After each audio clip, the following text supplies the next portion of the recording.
in studio, joined this week by a special guest host with us.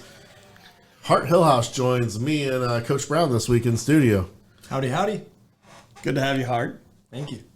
Welcome to the chatter. Yeah, this episode's a little bit of a frantic kind of. Everybody's got something going on Saturday, Friday, sports-wise here in the spring. Before we jump in, we'll start out at Riverbend with the Riverbend Roundup. This week they had a track meet. Grace Dreyer first in the 800, 1600, and a strong anchor in the 4x4 coming from behind 50 meters to clinch second place. Adeline Riegler, new PR in the 400 with a time of 1:11. The boys' side, 8th grade, came in first in the 4x800. Grant Orris, Braden and Riley Milberg, and Ben Smith. Ben Smith also first in the 800 and 1600. The 8th grade girls came in second overall, bringing home a plaque. They have one more meet on Monday.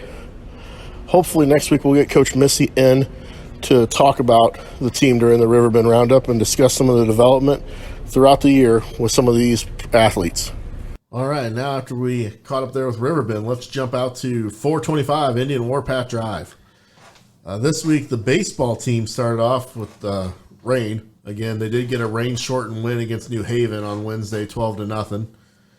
That sets up the conference championship next Tuesday against Union here at Pacific. So if you've got nothing to do that week, come on out. Supposed to have a nice tournament at Salem this weekend, and I don't know if we're going to get that in this weekend. We had a good tournament last year, ended up losing the championship game to St. Clair. Nice little trip down to Salem. We enjoyed that. I wish we could get that back in this year. And I think also the JV/freshman team, the 9-10 team, is going to Owensville on Saturday for a tournament. Speaking of Owensville, it was busy this week at Owensville. The track team had their conference meet out there. I know that's one of Coach Hillhouse's favorite places to go. Yeah, the weather wasn't great. It was a little chilly and got rainy there for a little while, but the kids did real good. We started off a little flat. I think everybody bounced back, and it was cool to see a bunch of kids get some PRs and do real well right before we get a little 2-week break to get ready for districts. Yeah, so the track team, you guys have districts, then sectionals, and then state. Is that correct? That's how you guys... Yeah, correct. We get 2 entries in districts. If they get top 4, they can get out into sectionals. Top 4 out of there, they can get to state. Do the conference track meets rotate around the conference schools now, the people that have the facilities to host them? Yeah, it rotates around. Owensville got it this year. They did a really good job. Coach has been there a real long time. He set up a good meet, so it ran real well. And then moving on from track, we'll jump over to soccer. There's a lot of rain. So soccer had a 5-0 loss to Lindbergh the other night, but they did pick up a big win against Brosher, 2-1. Yeah, and I think coming off that tournament last week, they finished up the Union/Washington type invitational in a real tough pool with Zumwalt West and Union, 2 of the tougher teams they're going to see on their schedule all year. And they did not get a win in the pool play. Was the Brosher game the consolation game of that tournament? I believe it was, where we got the 2-1 win against Brosher. But that's a good W for the Indians. Ryan Murphy with the goal and Lexi Clark with the game winner, I believe. And then they head into districts in the coming week and a half. They are the 4 seed and play Washington. I got it here. They play on May 16th at 7 o'clock at Washington against Washington Pacific. It's the 4 seed coming in with a 10-4 record on the season. It's pretty solid, 10-4-1. Yeah, I get to see the soccer team practicing a lot outside when I'm out there with track, and they really work really hard. It's cool to see them. I always get a little jealous when some of them come over and do track.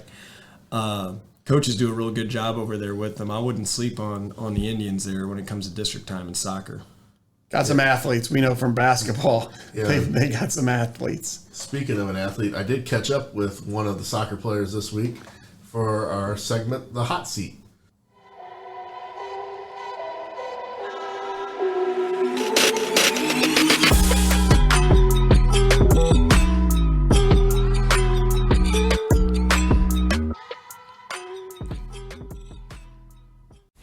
I'm joined for this week's hot seat with Abby Hall.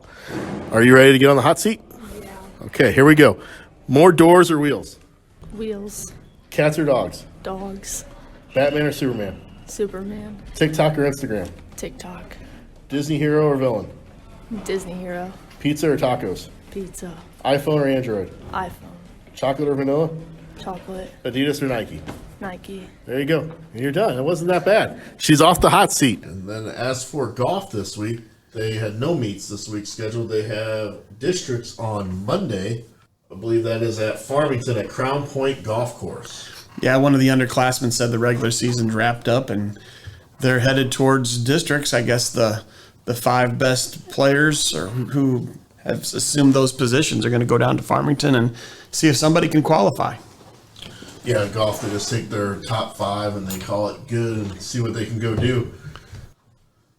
This week also, we had a chance. I caught up with Phil Gilcrease, who is in charge of our Little League basketball program, and we were able to get about 5 minutes with him. So we'll see what he had to say about the Little League program. Yeah, Phil runs the Little Indians program at Riverbend. It's for boys and girls, first, second, third, and fourth grade. He does 2 sessions. I think he has one in January for the first and second graders, and third and fourth graders go in February. It's basically a beginner's program, kind of like, is there an upward basketball? Yeah, there is. Is they run something out in Villa Ridge, I think, is one of those type entry-level programs. Well, Phil's kind of got the one for our school district. Both of my kids have played in it. They lower the rims for the first and second grade kids, and they really love it. Phil does a great job refereeing. He's super with the young kids and does a nice job out there, and he doesn't get a whole lot of recognition, but he's got a valuable resource for us. So it'd be good to hear Phil here in his interview. This is his chance to get a little recognition. That's why I thought it would be a good time to catch up with him. I'm joined with Mr. Gilcrease, Phil Gilcrease, PHS alum here. We're going to talk a little bit about him taking over and running the Little League basketball program. So other than, you being from Pacific and going through the Little League program, what made you want to take that over? First off, Cody, how's it going, bud? Why did I want to take it over? I'm not saying I was forced to take it over, but I was strongly asked to take it over.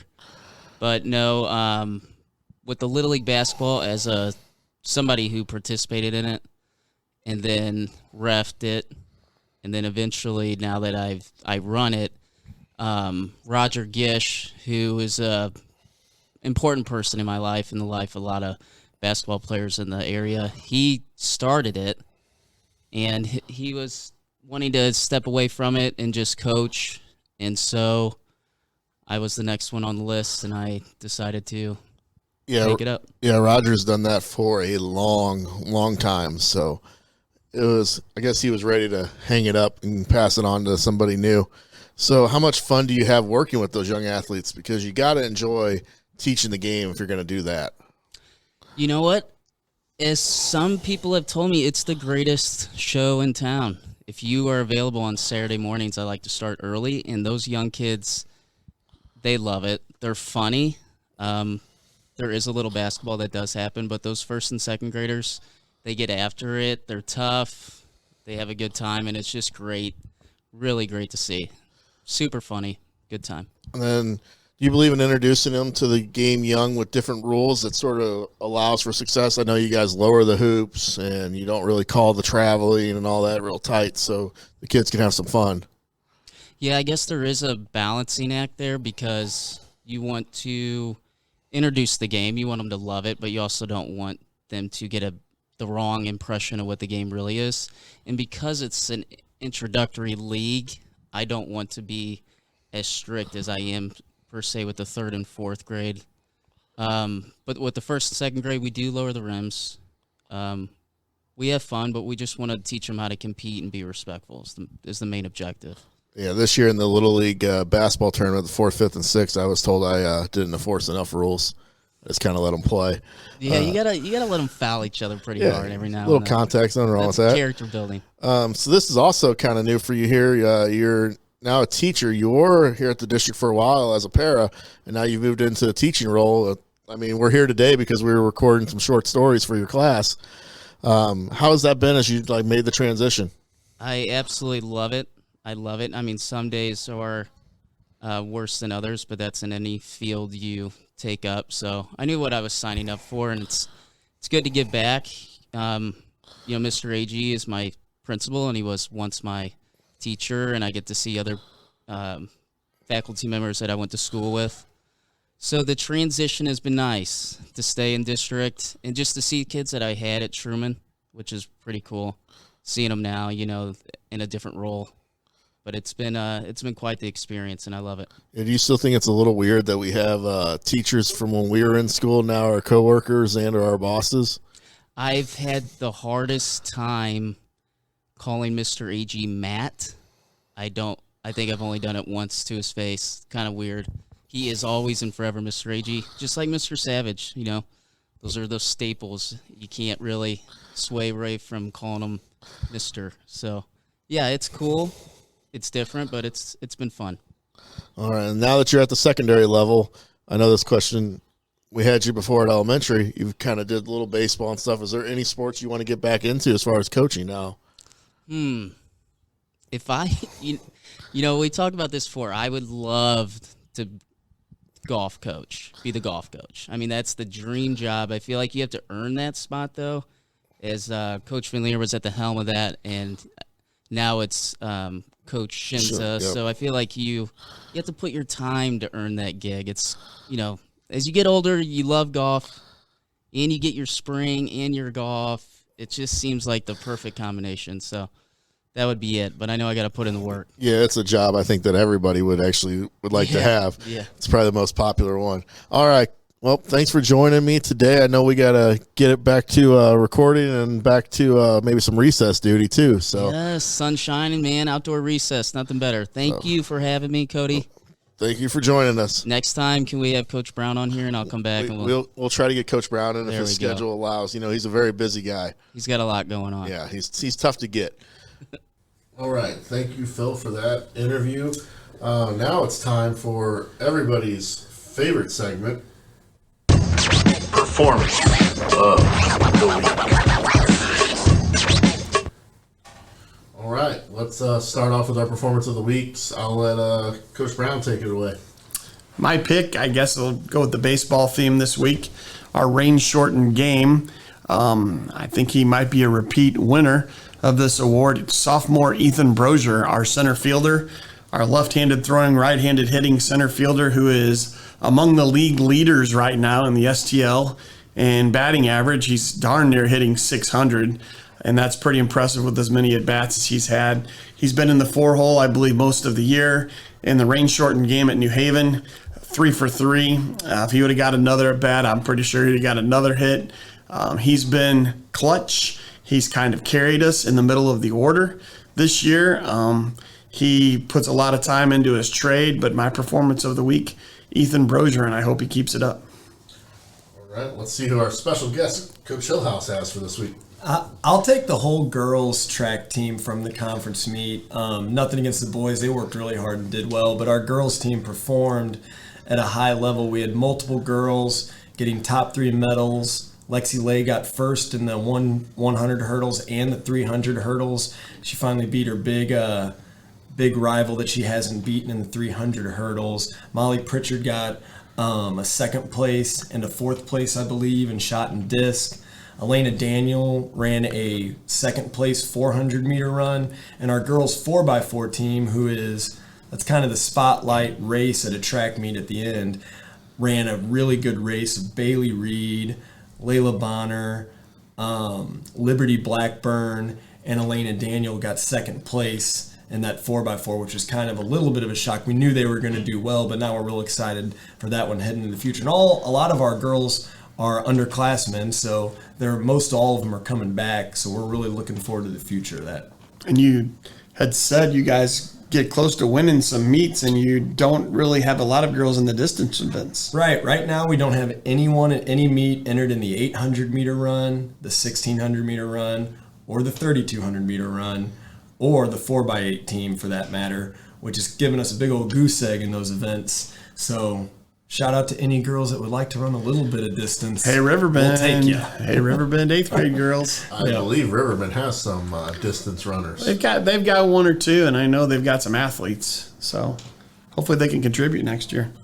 All right, well, I'll take mine because any chance you get to pick somebody who got the game winner against Borgia, I'm going to take it. So we'll take Lexi Clark this week for our performance of the week with her goal against the Borgia Knights. It's a big rivalry game, as many of you know, here in Pacific. So good job, Lexi. Great basketball player, soccer player. Yeah, she's a great pick. Like Coach Hillhouse says, he gets caught watching the soccer team sometimes while at track practice. I watched a little bit once in a while over there when they're on the field, and gosh darn, she moves so well without the ball in the soccer field. You can tell she's played at a high level. And great kid again, super pick for your performance of the week. Yeah, I would think both those programs are happy to have her back for 2 more years. I would think so. Don't go anywhere. We'll be back with our interview for this week.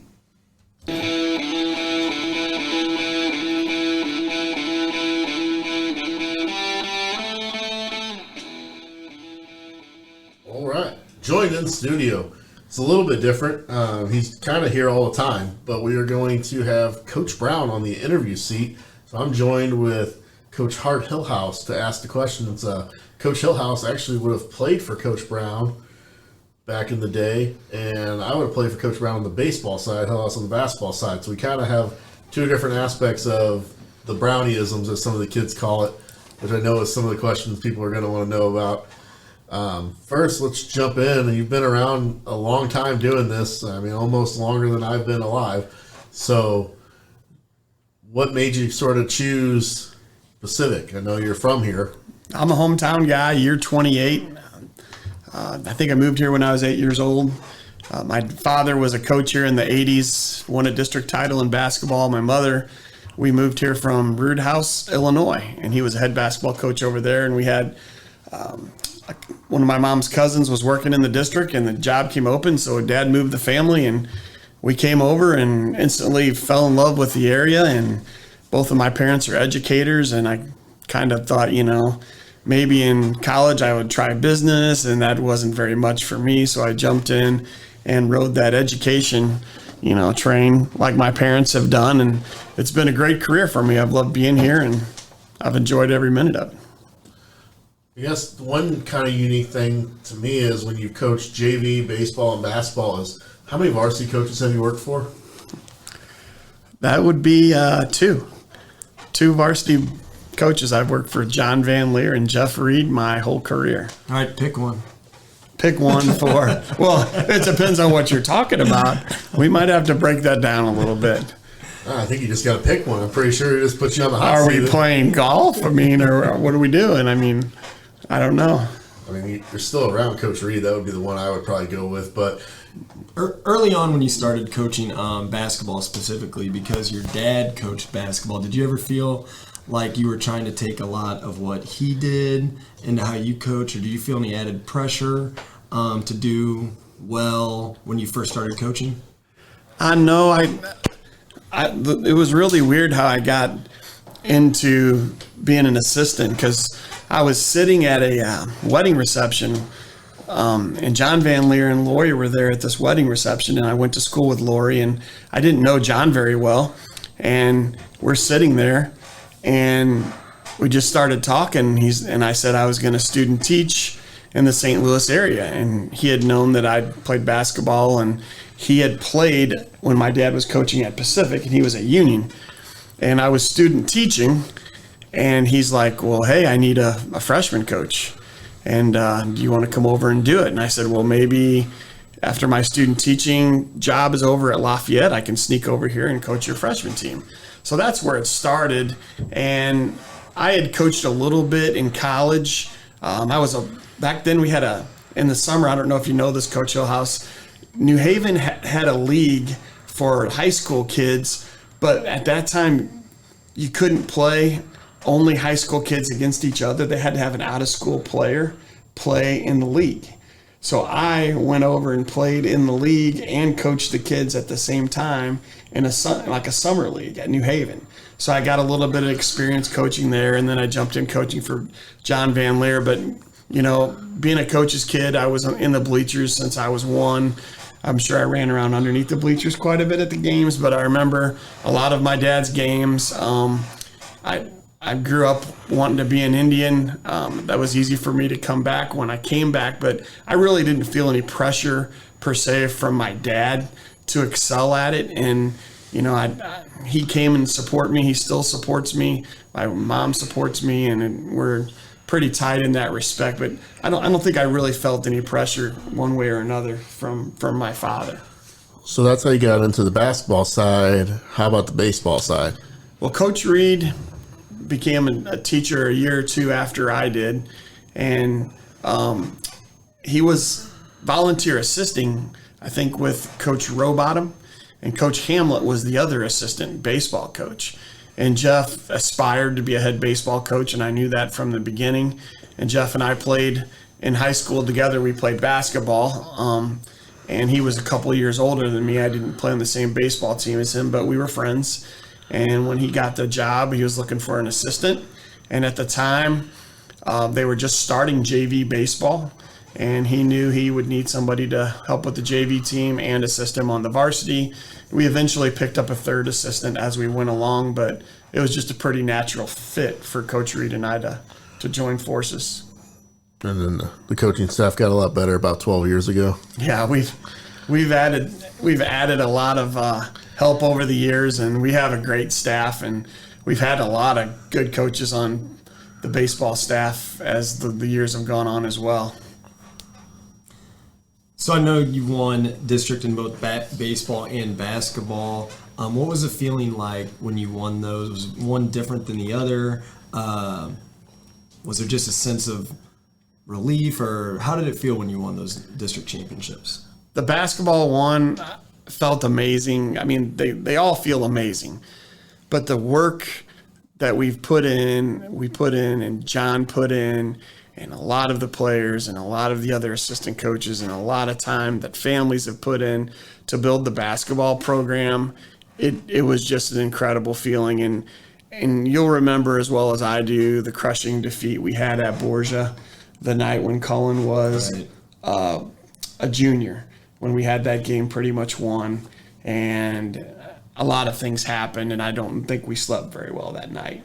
And just taking that feeling and knowing that it was right there in our grasp all the years that we worked for this common goal, and it just didn't fall, it didn't happen that night, to finally get one with Cameron and Matt Strong and Trey and Tom Hennessy and Ryan Savage, that was just one of the best feelings that I've ever had coaching that night. I was so happy for John. I was happy for the kids. I was happy for the community. They came out and supported us. I don't know if I slept very well that night either because we won, but that was an incredible moment in my coaching career, and I smiled for a couple weeks, I think, after that. Baseball-wise, we've had an unbelievable run in the 26 years that I've been here with Jeff.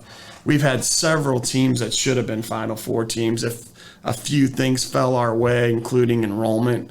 And when districts are formed, I can't even name the amount of baseball kids that have come through this town that could play the sport, that have gone on and played in college. A lot of them are coaching their own kids now, and those are all special as well. There's some special moments there too, and you just never know in sports. Sometimes it's you're the windshield, and sometimes you're the bug, and I prefer being the windshield, but sometimes our dreams got crushed a little bit, and then it's been tough, but lots of happy moments with both sports.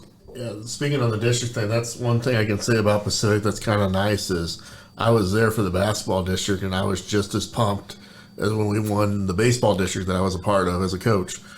So it's kind of nice to see that we just all pull for each other across the board as hard as we do. You wouldn't believe the amount of people that didn't even live in our community that got in touch with us after we got that win that night. All over the conference, people all over the state, mutual friends that we had that left the area that had ties to basketball. We're just so happy for us, and John and Jeff do share that competitive desire. They're both hardworking. They have high standards. They're very competitive, and they put their heart into their craft.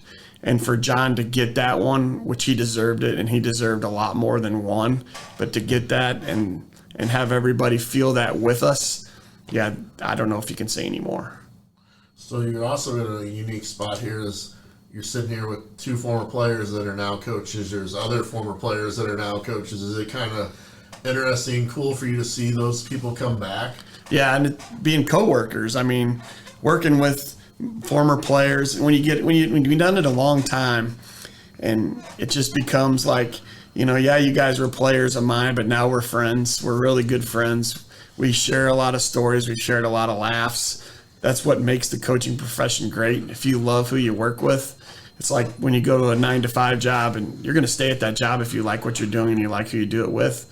And I've always liked who I've done it with. And I mean, it's, 2.5 hours goes by quick when you're laughing the whole time and having a great time and enjoy what you're doing. But yeah, having you guys as a part of the school, my job, my life, it's super rewarding. I know Coach Hillhouse has to go to basketball camp here soon, so I'll let him, if he's got anything else he wants to throw out before he heads out on us. Shout out to Mama Coach Brown. I know she does a good job. How important is it how supportive she is for you with your coaching and having kids and everything that you do? Coaches' wives, they're essential. She's been really supportive. I'm lucky that her dad was a legendary football coach, Jim Scanlon, at Washington High School, winning the state title over there, putting them on the map, and he's a legend there. I mean, everybody in town knows the Scanlon sisters. I met her at work, and she's there for me either way. If I'm too high, she'll bring me back down. If I'm too low, she'll bring me back up. And she's been there too, and she coaches. And we bounce ideas off of each other, but she's very supportive. And you'll find that a coach's wife, it's a tough job. And we're raising 2 kids right now that are going to be athletes. And we are on the same page with almost everything that we do. But yeah, I couldn't do this without her support and without her family's support and my family's support. But yeah, to all aspiring coaches out there, if you want to get married, make sure that your spouse has that buy-in, and they're going to run that road with you for sure. All right, Coach Hillhouse had to sneak out for camp, so now it's just me and Coach Brown here to finish this up. I do know that I have some stuff that I have to get to that people are definitely wanting to hear. So we'll start with, your coaching style over the year. How have you had to change over the years and adapt to the players and different kind of things that you see in coaching over those 27 years? I've always been competitive. I can say that, and that drives your coaching style a little bit. And I've picked up things from my head coaches over the years that I use as well. But I've tried to develop my own style. I want the kids to know that I always have expectations for them. I always want them to know they're going to work hard, and I always want them to know I'm going to get in them when I need to get in them, but I'm going to pat them on the back when I need to pat them on the back. And I think that helps build all the relationships that I've had in the past. And I'm not going to say that every player that I've ever coached has gotten the warm feeling from me over the years, because that's not true. You're not going to make everybody happy. And I've always tried to get kids a chance. I've always felt at my level, I'm trying to develop talent. It's not about my win and loss record. It's more about we, and it's more about program if you're an assistant coach that coaches a JV. But I remember over the years that a lot of times in the locker room or after the game in baseball, when we're sitting around in the huddle, if I'm frustrated, I'll let them hear it a little bit. And then for some reason, I feel like before I let them go, I want to inject something that might be a little bit more humorous or a little bit more memorable for them than them getting a butt chewing. So I guess, some of the guys will remember some of those things that we've talked about that have, been in their brains over the years. Yeah, we call those brownieisms. Everybody and anybody that's played for you that's hearing this knows exactly. One of them just popped into their head whenever I said a brownieism. Everybody has their own favorite. There's so many of them. We've thought about writing a book before just to put them all in. Oh, I don't know if there's that many of them, but there's quite a few.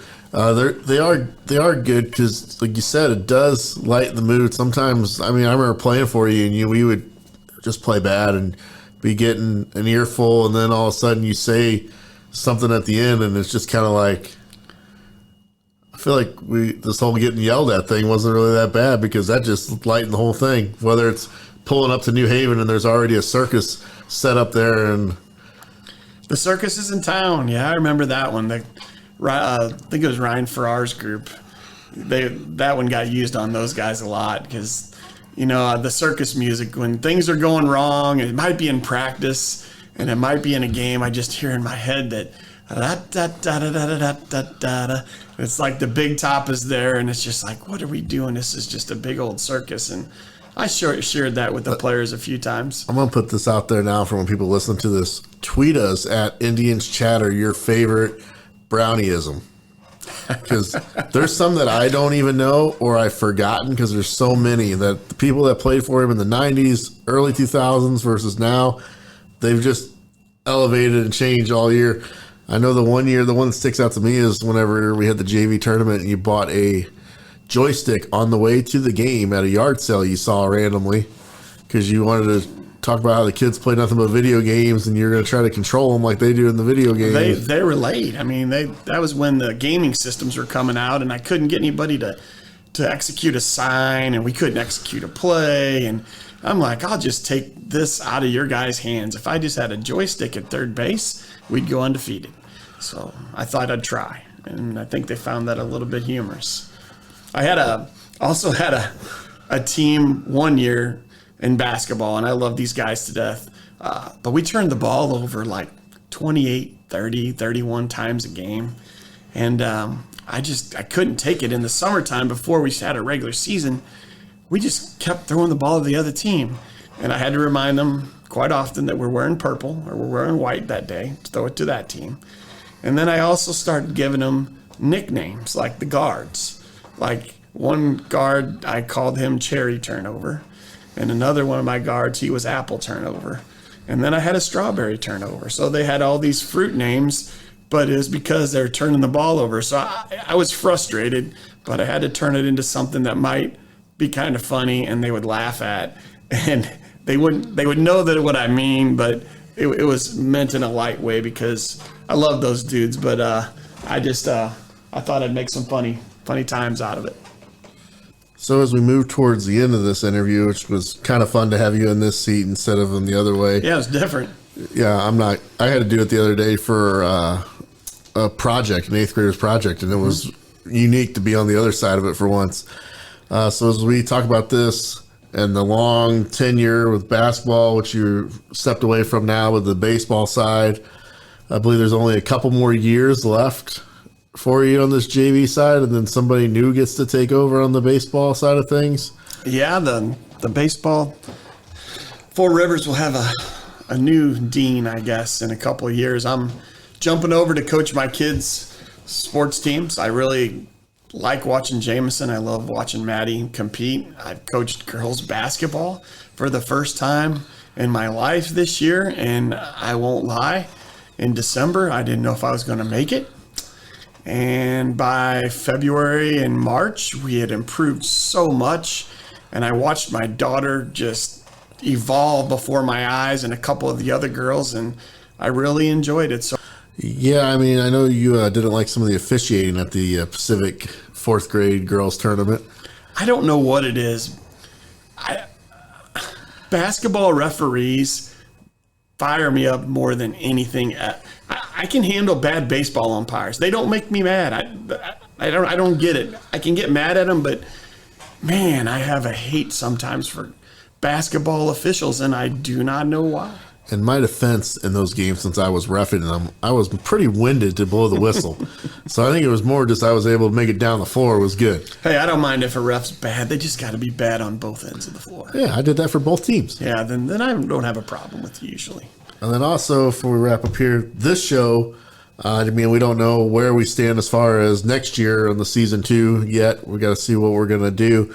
But I know this show would not be possible if you weren't there whenever I had started mentioning the idea, and you were immediately like, yeah, I'm in. If we get the stuff, let's do it. Instead of me having to get the stuff and then try to figure out a format, we already had it all ready to go whenever we were able to get the approval to do this. So you've made this possible. Oh, it's been great, Cody. We have a good dynamic. I've enjoyed it. We need to promote our school. We need to promote our athletes. It's just so much of the process of growing up and getting these kids some recognition. And we all know what sports does to kids, makes them better students, makes them better people. I've appreciated this, and it's been fun, and I can't wait to see the new ideas that we come up with to make it even better. Yeah, and I mean,